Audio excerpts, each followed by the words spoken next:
Hello, welcome to Kakkush world. CTET paper 2 language 2 Malayalam തിരഞ്ഞെടുത്ത പരീക്ഷാർത്ഥിക്കുള്ള ഉത്തരങ്ങളാണ് ഇന്നത്തെ ക്ലാസ്സിൽ നമ്മൾ ഡിസ്കസ് ചെയ്യാൻ പോകുന്നത്. അപ്പോൾ ലാംഗ്വേജ് 1ഉം 2ഉം അങ്ങോട്ടും ഇങ്ങോട്ടും മാറിപ്പോയ ഒരുപാട് പരീക്ഷാർത്ഥികളുണ്ട്. ഇനി വരുന്ന ഉദ്യോഗാർത്ഥികൾ നല്ല രീതിയിൽ ശ്രദ്ധിക്കുക. ലാംഗ്വേജ് 1 നമ്മൾ ഏതാണോ കൊടുത്തത് അത് മാത്രമേ നമ്മൾ ആൻസർ ചെയ്യാൻ പറ്റുള്ളൂ. ലാംഗ്വേജ് 2 നിങ്ങൾ ഏതാണോ കൊടുത്തത് അതിനനുസരിച്ച് നിങ്ങൾ ആൻസർ എഴുതുവാൻ ശ്രമിക്കുക. അങ്ങനെ ഒരുപാട് വിദ്യാർത്ഥികൾ തെറ്റ് വരുത്തിയിട്ടുണ്ട്. ഓക്കെ, അപ്പം ലാംഗ്വേജ് 2 മലയാളമാണ് കേട്ടോ. 121 മുതൽ 150 വരെയുള്ള ക്വസ്റ്റ്യൻസിനുള്ള ഉത്തരങ്ങളാണ് ഇന്ന് നമ്മൾ പറയാൻ പോകുന്നത്. അപ്പം ആദ്യം തന്നെ നമ്മുടെ ഗദ്യഭാഗം വായിച്ചുകൊണ്ട് ആൻസർ എഴുതാനുള്ളതാണ്. അപ്പോൾ നല്ല രീതിയിൽ ഗദ്യഭാഗം വായിച്ചുകൊണ്ട് ആൻസർ എഴുതാൻ നോക്കുക. ഓക്കെ, അപ്പം തെയ്യം കലാകാരന്മാരെ കുറിച്ച് ലേഖകൻ്റെ അഭിപ്രായം എന്താണെന്നാണ് ചോദിക്കുന്നത്. അപ്പം ഗദ്യഭാഗം വായിച്ചുകൊണ്ട് ക്വസ്റ്റ്യൻ 121 മുതൽ 128 വരെയുള്ള ആൻസറിനുള്ള ശരിയുത്തരം നിങ്ങൾ തിരഞ്ഞെടുത്ത് എഴുതണം. അപ്പോൾ തെയ്യം കലാകാരന്മാരെ കുറിച്ച് ലേഖകൻ്റെ അഭിപ്രായം എന്താണെന്ന് വെച്ചാൽ സമൂഹത്തിൽ ആദരവ് നേടുക. ദെൻ 122 നീലേശ്വരം. 123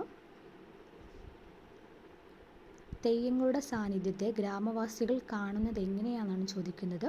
അത് ദൈവങ്ങളുടെ ദിവ്യസമാഗമായിട്ടാണ് അത് കാണുന്നത് കേട്ടോ. ദൈവങ്ങളുടെ ദിവ്യസമാഗമായി. ദെൻ സാന്നിധ്യത്തിൻ്റെ വിപരീത പദമാണ് അസാന്നിധ്യം. മലബാറിലെ പടനായകന്മാർ അനശ്വരത നേടിയത് എങ്ങനെയാണെന്ന് സൂചിപ്പിക്കുന്നത് വെച്ചാൽ അത് തെയ്യങ്ങളിലൂടെയാണ് കേട്ടോ.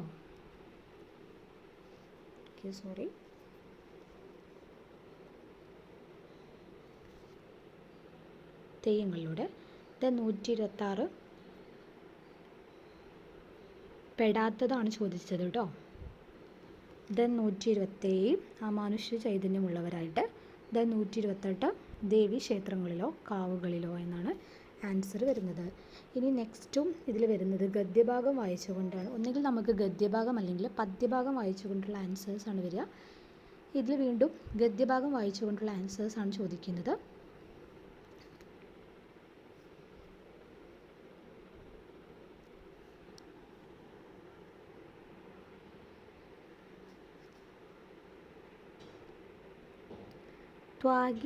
ത്യാഗി എന്നതിൻ്റെ വിപരീത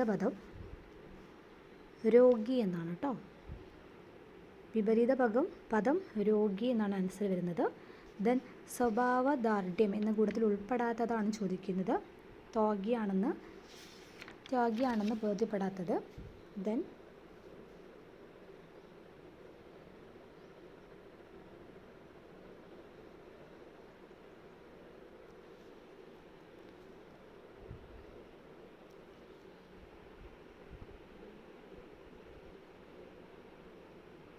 ഓക്കെ, ഇനി 135 വരെയുള്ള ഗദ്യഭാഗം ആൻസേഴ്സ് വരുന്നത്.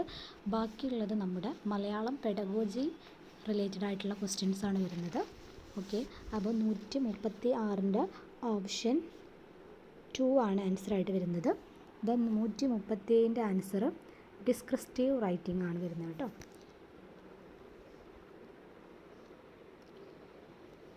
138 ആൻസർ വരുന്നത് സംസാരിക്കുന്നതിനും എഴുതുന്നതിനും നാം ഉപയോഗിക്കുന്ന വാക്കുകളെയാണ് നമ്മൾ പ്രൊഡക്റ്റീവ് വൊക്കാബുലറി എന്ന് പറയുന്നത് കേട്ടോ. Productive vocabulary. Okay, then 139 procedural നോളജാണ് വരുന്നത്. Procedural knowledge. 140 പുനരാവിഷ്കരണം. 141 ആൻസർ 3 ആണ് ആൻസറായിട്ട് വരുന്നത്.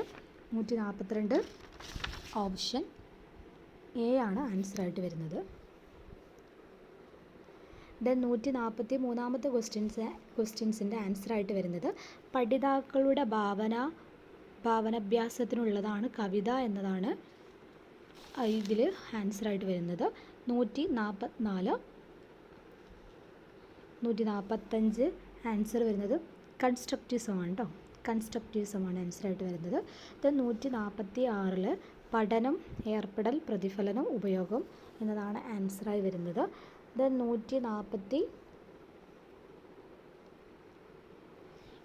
എയുടെ ആൻസർ വരുന്നത് കുട്ടികൾക്ക് കൈവന്ന ഭാഷാസിദ്ധി ഗൗരവമേറിയ അഭ്യാസ പരിശീലനങ്ങളിലൂടെ അവനിൽ ഭാഷയെ രൂപപ്പെടുത്തുന്നു.